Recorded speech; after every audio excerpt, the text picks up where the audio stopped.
Welcome to Massive Late Fee. And now your hosts, Mark and Carol. Well, hello everybody. Welcome back to Massive Late Fee. My name is Mark. With me as always is my fiance Carol. How you doing today, Carol? Hey, what's up? Not much. It's been a good week here. It is January 16th, 1999. It is. I almost said 98. So used to 98. Right? But You had a whole year of 98. it is 1999. How have you been, Carol? Oh, I've been good today. I got a vaccination today, though, so, I'm a little tired. My arm hurts. Yeah, she got a cootie shot because she's been too close to me lately. Well, I'll tell you what. I don't know how to transition from that necessarily, but you want to hear the buzz on electronics, Carol? Sure, tell me. You could wake up to Rugrats. For sleepyheads who'd rather not face another snowy school day, the Nickelodeon Rugrats talking alarm clock puts some fun into rolling out of bed. Quote, "I think we'd better go now," announces Chucky in one of 4 warm and fuzzy messages. "I kind of like you the way you are," confides Tommy. The colorful TV-shaped clock from Long Haul Technologies features images of 5 Rugrats favorites, wiggly clock hands, and a night light and snooze button. Okay, I mean, cute, but is there music? Because just a voice saying, like, a sentence is not going to do it. That's true. Does it play do do do do do do do do Right. do do do? Exactly, that's what it should do. We're gonna get sued now. And also, like, shouldn't this just be... Is there a kids section? Because I feel like it should be in the kids section, not the electronics section, because it's not like an impressive piece of electronics. It's That's an alarm true. clock for children. That's true. Speaking of things that are impressive, though, radios offer a pretty face. Smashing the Henry Ford tradition in car stereo. Which shade of black would you like? Blaupunk sets the dashboard ablaze with its new Nevada digital receiver. Dazzle yourself with Formula Red, Speedy Yellow, or Flame Blue. Ooh. Behind that pretty face is an AM/FM tuner that digitizes incoming signals so they can be manipulated by the built-in digital signal processor. Really needed to know that. How the radio just works? Yeah. Okay. The result is said to be a radio performance of exceptional clarity. The Nevada also provides remote operation for a separate CD changer, or you can just bask in the silent glow of the faceplate. $350. $350? Uh-huh. Are you kidding me? No, That's insane. that's a lot of money to pay. I mean, For a your radio. car already has a radio. Yeah. But don't you want it to be blue? I did until I heard it was $350. Holy hell. You know who buys that stuff? Rich people? Drug dealers. Oh. So, yes. But, okay, why do you think a drug dealer would want that? I'm just saying I know several drug dealers that... Oh, do you know? I do. I did. Don't come after me, please. That put a lot of money into their car stereos. I see. Nice cars, nice car stereos, hydraulic systems. Because it's about the image. Yeah. That makes sense. Let's see. So this is this is from the whatever it's called, the technical convention or whatever, the World Electronics Expo or something like that from Las Vegas, the Consumer Electronics Show. So these things were debuted there, or will debut there. 007 would love to have this watch right there. That's one. See that? Mm-hmm. Eat your heart out, 007. Wow, they're really going after him. This looks like an ordinary wristwatch, right? And it is. But pay attention now. It's also a beeper, alarm clock, and email receiver. You should be en route to make the package exchange in the Big Apple when 006, your spouse, they're just writing a fucking James Bond movie now. Back in Motown needs to reach you. That other agent simply pages you through SkyTel's nationwide network. So it's a watch. It's $159. So it's a watch where you can also get paged and email. That's pretty cool. Yeah, it's not bad. And it's cheaper than the radio, so... I mean, true. I can't hate on it. I mean, we're going to view everything through that gauge now. you know what my problem with pagers is, though? Every time that I get paged, it tickles and I jump. So, like, having it on my wrist, I think might be better. Yeah. Less startling while I'm driving. That's true. I mean, it is kind of weird that you keep it underneath your underwear right now. So. I don't keep it under my underwear. What are you talking about? Right, you know. Don't be dirty. Right on your lady parts. He's lying. That's why it shocks you. That's why it's you know, that's why it tickles and it's just. You don't understand? What is the matter with you? I understand that you're being dirty. I understand what's happening, and I don't approve. Okay. How about TV and internet in one somehow? All your television and internet needs are served up by a single dish in the Direct Duo digital satellite antenna from HughesNet Systems. Okay, is that going to be, like, faster than, like, the shit we got right now? Here's my question. If you have internet through your cable provider, does that mean when you're on the internet you can't watch TV? Oh, Lord. God, I hope not. I'm sure that's not what it means. From Hughes Network Systems, the elliptical dish, 21 inches, can simultaneously receive the 200 channels of television programming offered by the DirecTV and USSB satellite services, and a feed from the Direct PC Turbo Internet service, which downloads data at speeds of up to 400 kilobits per second. That's pretty fucking fast. The dish can be connected to 2 television top boxes anywhere in your house, and for internet access to your PC, $799. Wow. It's not bad. It's not good. I think you still have to pay per month, too. This is my guess, but... Yikes. How about a picture, the view on this computer monitor? A harbinger of computer monitors and even television sets to come is ViewSonic's model VG180, an 18-inch LCD color monitor. Just 3.5 inches deep. Wow, yeah, it's very flat. The ViewSonic presents a gorgeous picture in the high-resolution SXGA format. The svelte monitor, which weighs 19 pounds. Wow, a lot lighter than the TV. Takes up only a quarter of the desk space needed for a conventional tube television. Yeah, that's nice. Since the image looks good from any seat on a 160-degree arc in front of the screen, the VG180 allows for cozy viewing by more than one person. $3,195. Oh, I want it. I want it, but no. Let's see, what else?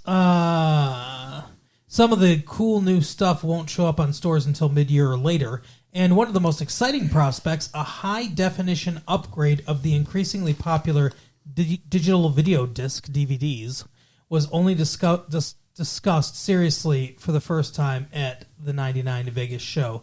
But don't look for HD DVD until at least 2001. What follows our Vegas sampler, a truckload of electronics entertainment and funky gadgets, all coming to a mall near you. So, what do you think? High-definition DVDs. We recently just bought a DVD player. Yeah. I don't know. I mean, I definitely want to give it a shot. You know what? So, I'll tell everybody the first DVD that we bought for our DVD player was Mallrats. The best movie. And it's I mean, I like it. I don't know if it's your favorite movie, but I liked it a lot. And they have a audio commentary track from Kevin Smith and Jason Lee and Jason Mewes and Ben Affleck, who is the bomb in Phantoms. But yeah, there's a lot of extras and stuff, deleted scenes. It's great. It's fun. It is fun. I'd only want that for, like, really cool movies, though. Like, you know, just a boring romantic comedy probably wouldn't have that many great features. Yeah, you're not super into that, really, I don't think. The audio commentary stuff. Like, I was listening to it a lot myself. You were kind of just, like, in and out. It's fine. You know what else might be fine? The WB is pinning its hopes on young sitcom Zoe. New sitcom Zoe, Duncan, Jack, and Jane. 9 p.m.s on fucking the WB. Year after year, season after TV season, they come and go by the dozens, hundreds, fresh-faced, enthusiastic, hungry actors who are among the precious few who have at least a shot at making it in prime time. Sometimes you can't help but root for them. Take Zoe, Duncan, Jack, and Jane, a comedy about to make its debut on the WB and its stars. To hear it from WB executive, Zoe carries the hopes and dreams of the network to prime time. We believe it has the tremendous potential for the WB because it shares our sensibilities, says Jordan Levin, WB executive vice president of programming. While we recognize that launching a new comedy series is perhaps the most difficult task in network television, we firmly believe that, wow, that puts it into perspective, right? Like, I wonder if the people at NASA think that's the most challenging thing. We firmly believe that if we are both nurturing and patient and give the series every opportunity to develop a loyal audience, Zoe, Duncan, Jack, and Jane will come to define a WB comedy. That's quite a spiel for what sounds like a pretty average thing. It's a coming-of-age sitcom about 4 high schoolers growing up in New York. It stars David Moscow, Azura Sky, Detroit native Selma Blair, and Michael Rosenbaum. So there you go. Check out Zoe, Duncan, Jack, and Jane. Very good title. We don't know anything about it because it's not out yet. Yeah. But we do know something about 2 things. 2 things. Yeah, one I wanted to mention that there's a show that's come out on home box office. It's called The Sopranos. It just debuted. We caught a bit of the first episode. It's like a Goodfellas, but he needs to go to a therapist. Yeah, it's a pretty good show. It was pretty cool. We might check in on that, in the future. But yeah, it was pretty good. James Gandolfini. It seems kind of almost like a comedy, but not. Yeah, I can see that for sure. Like it's making fun of itself a little. Maybe a little. I think it takes itself very seriously. It seems like it does. But I think it's grounded in more reality than, like, Goodfellas. I know Goodfellas is based on a true story, but Goodfellas is very slick, flashy, like, I remember being a guy in the, whatever. And, all that stuff. And this seems more like real world. Because it's like he's a crime boss, but he also has a wife and 2 kids and panic attacks. Yeah. So it's like, it seems much more grounded in reality and not as slick and flashy and showy as the movies. So yeah, okay, that makes sense. I think that's what you're interpreting as sort of like not like making fun of itself almost, because it's like it's more like street level. It's more like real world kind of thing. But you know what else was flashy and glitzy and whatever? Was the movie we watched, Varsity Blues. I'm not sure where Varsity is in Texas, but... Ha ha ha. So, this movie stars James Van Der Beek. Were you in Varsity? What are you talking about? Was I... Where is... When you played football. Oh, yes. Yes, I was on the Varsity. Yes. I didn't mean the fictional town of Varsity in Texas. No, they played for... West Canaan or something like that? Yeah. Very biblical. There's a lot of religious overtones. There is. And sort of like he has a brother that is exploring several different religions. And he starts out with Christianity. He's on the cross. He moves through every different religion. And at the end of the movie, he started a cult with his playmates. It's funny. It is. I did enjoy that little, like, sort of running gag in the background. But Varsity Blues, yes, I played on the Varsity when I was a footballer. just in high school. We didn't take it as seriously as they do in West Texas, and I wasn't allowed to steal a cop car and ride around. Yeah, what the fuck? Ride around naked with 3 women in the car. That's crazy. They really did treat the football players like fucking kings. I think that's an exaggeration. Well, I'm sure. I know that football players get away with a lot of stuff and everything, but I think that was an exaggeration. What did you think of the movie? Well, it was really cool to see James Van Der Beek being someone other than Dawson. Agreed. And did Kevin Williamson write this movie because there's a teacher that fucking strips in the movie? He didn't. It's crazy, though. He didn't, but apparently every writer wants to fuck their teacher. I don't know what's going on. That's one thing that I thought was odd, though. Like, okay, I realize they're letting the kids get away with shit, but a strip club? Really? They're going to let a bunch of football players in the strip club? Yeah, a strip club. And can a teacher, be a teacher and also have a career as a stripper at a nearby strip club and no one knows or says anything? The school board doesn't have a problem with that? Yeah, that sounds sketchy. I don't think that's going to happen. I agree. Like, it wouldn't work out that way. Like, somebody would have found out way before they did. Mm-hmm. Unless that was her first night. It didn't seem like it because they foreshadow it because they mentioned she's driving. She's like, oh, great game or whatever. I can't put my makeup on right.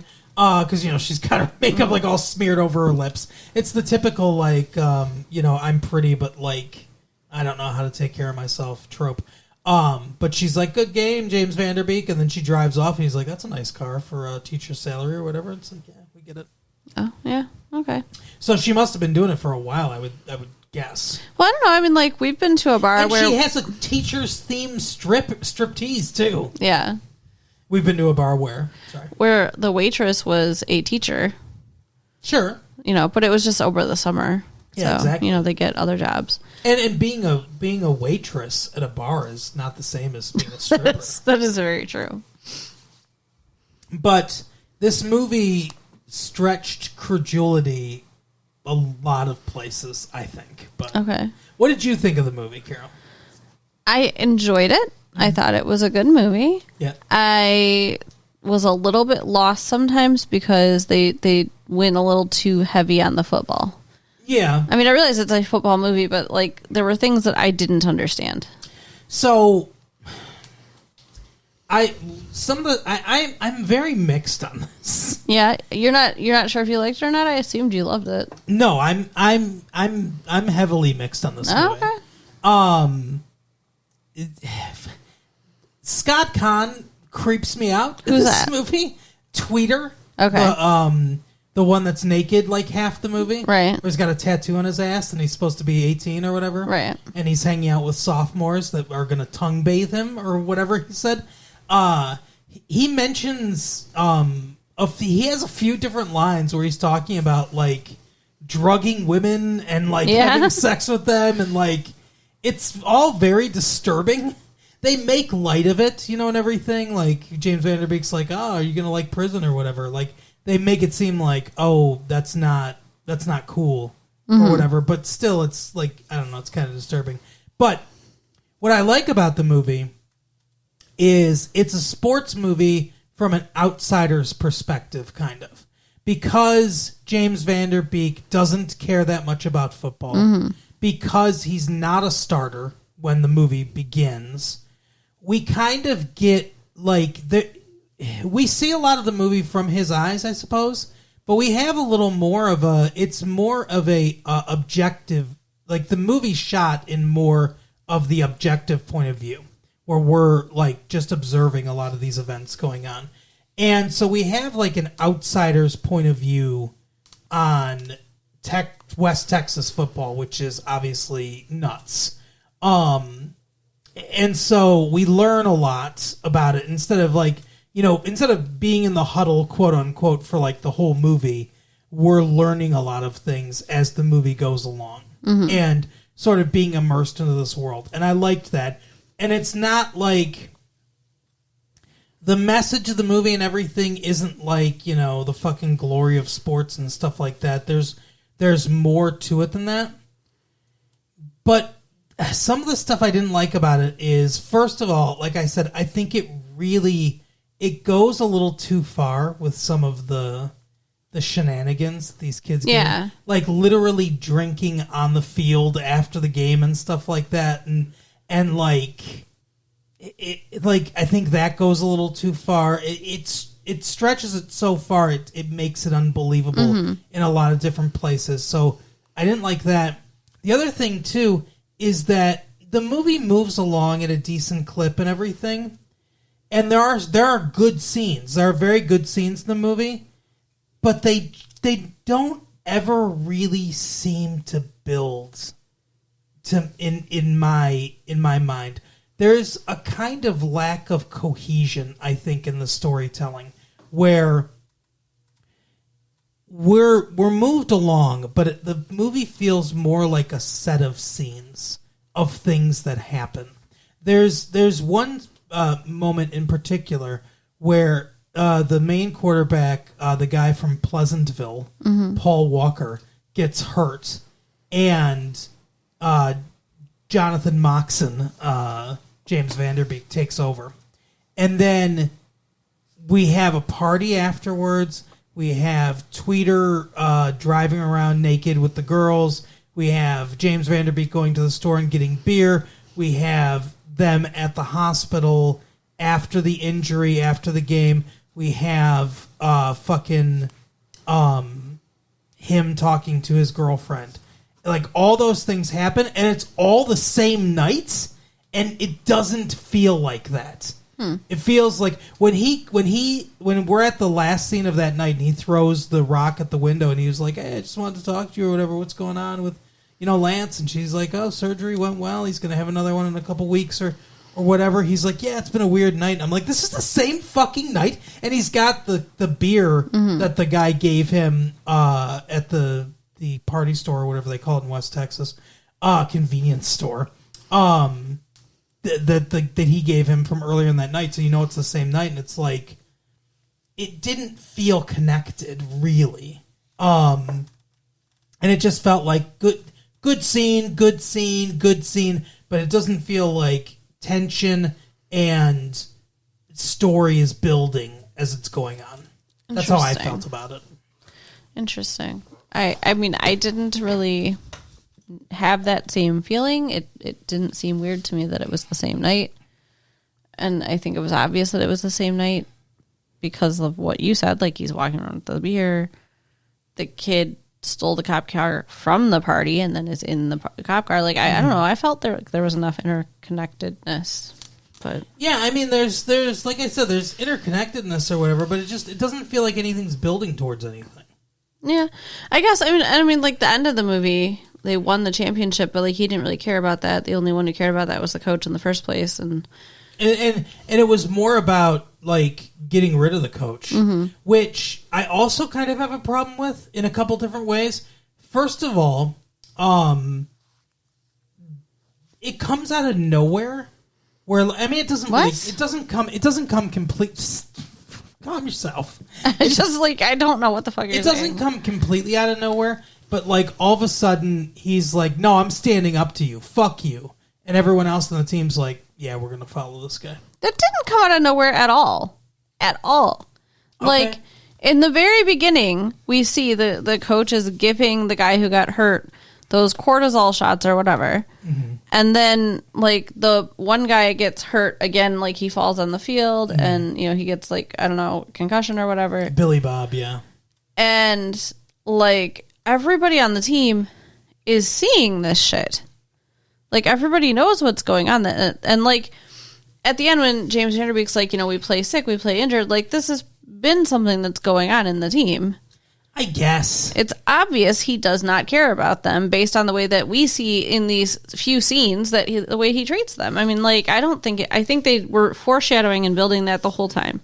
I guess so. And then trying to get the one player who was hurt to do a shot and go back out there, and that's what they stood up for. But what I don't understand is why the coach is just like, okay, I'm just not going to go out there then. Because James Vanderbeek's like, the only way we're going out there is without you. And the coach is like, come on, let's go, everybody. And he goes out there, and no one follows him. And I guess he's like, all right, I guess I just fucking quit then. I don't know why he just gives up like that. Because how can you be a coach of a team that's not going to follow you? Well, true, but like, I mean, those guys are graduating. You know what I mean? Most of them, yeah. Like, so I don't know. That seemed weird. It was just like, oh, he just gave up, I guess, then. And how did they know that he wasn't going to be there? Like, he could have just went out to the sidelines, and then they all come out, and he could just stand on the sidelines. And they could have ignored him. I mean, the point was that they weren't following him. Yeah. They weren't being his team anymore. And John Voight plays a great asshole. Yeah, he does. Because apparently he is an asshole, so... allegedly. We're not, don't sue us, John. It's not like we're friends with him or something. No, I don't know anything about him, but I've heard bad things about him. So, anyway. From your Hollywood connections. Yes, I have. Angelina Jolie and I speak occasionally. Of course. But yeah, he plays a really good asshole. And a very bad coach. Mm-hmm. Like, it's not surprising. I don't know how he won so many titles, because it's not surprising that his team turned on him and he completely lost his team, because, like, that's not how you coach. You know what I mean? Like, he was super selfish and didn't give a fuck about anybody but himself, and it was just like he just used those kids, like, you know, whatever, so that none of that's good. Cannon fodder. But it's like, that's also, how could you get kids to play hard for you being that way? I don't think you could. Well, he used verbal abuse and manipulation, and it seemed to work out for him most of the time. But I guess I don't know if it's like this is the world's changing or whatever. People don't put up with this shit anymore. Yeah, no. I think there's themes of that in there, because there's a lot of people in this town that cannot, like, move on from football. You know, there's a party, and there's this guy from that, like, graduated in the class of 89 or something like that. That was stupid. And he's like, oh yeah, I don't miss these parties or whatever. And they hit him in the balls and stuff like that. And it's like, go fuck yourself. It's like, yeah, why are you at this party with these teenagers? But he's got his jacket on, his football jacket and stuff. It's like, you just never fucking did anything with your life, right? And all the dads of the guys on the team, they're like, I love this football, and it's like, that's all they talk about, and they don't. Yeah, it's stupid. They don't give a fuck about anything else, and they never move past anything. So I think there are themes of that in this too. Also, like, the cheerleader girl could have been, a very, like, stereotypical, oh, here's the slut or whatever. And it's like, she's not. She has depth to her character. She's pragmatic. She's not in love with Paul Walker. But she's using him as a means to an end. And, that doesn't make her the most sympathetic character in the world. But she's not the stereotypical, just like, I'm a whore kind of woman. Okay. She has ulterior motives, selfish motives, but yes. She's offering her body to get favors. That is the definition of being a whore. But it's not stereotypical. It's not for nothing. Because she's not a bimbo? Yeah. Okay. And because she's like, it's a marriage of convenience for her. I mean, they're not married, but, like, it's a relationship of convenience, and she's ready to move on to the next one. I think she's an evil bitch.